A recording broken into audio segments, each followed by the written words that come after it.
ഇപ്പോൾ നടക്കുന്ന കേരളത്തിൻ്റെ ഭരണ സാഹചര്യത്തെക്കുറിച്ച് എന്താ അഭിപ്രായം?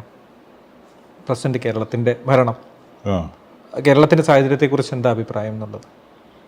തൃപ്തനാണോ താങ്കൾ? അഭിപ്രായമില്ല.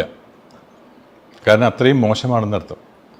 നമുക്ക് എന്തെങ്കിലും ഒരു അഭിപ്രായം പറയണ്ട, അതിലില്ല. അത്രയും വളരെ ഒരു നമ്മളിപ്പോഴും നമ്മൾക്ക് ഈ മലയാളിയുടെ സെൽഫ് റെസ്പെക്റ്റ് നശിപ്പിച്ച ഒരു പൊളിറ്റിക്കൽ സിസ്റ്റമാണ് ഇവിടെ ഉള്ളത്.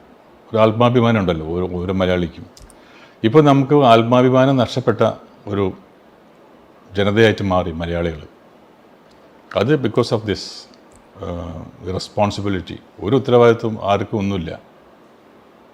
ഉത്തരവാദിത്തം ഏറ്റെടുക്കണ്ടേ? ഉത്തരവാദിത്തം ഏറ്റെടുക്കുന്നില്ല. അയാളെ കുറ്റം പറയും, ഇവരെ കുറ്റം പറയുന്നത്. അതിപ്പോൾ ഒരു പ്രതിപക്ഷമായാലും അങ്ങനെ തന്നെയാണ്. നല്ലൊരു പ്രതിപക്ഷമില്ല, നല്ലൊരു ഭരണകൂടവും നമുക്കില്ല. അപ്പോൾ നല്ലൊരു ഭരണകൂടം വന്നേ പറ്റൂ. അവിടെ അതിന് BJPക്ക് സാധിക്കുമെന്നാണ് എൻ്റെ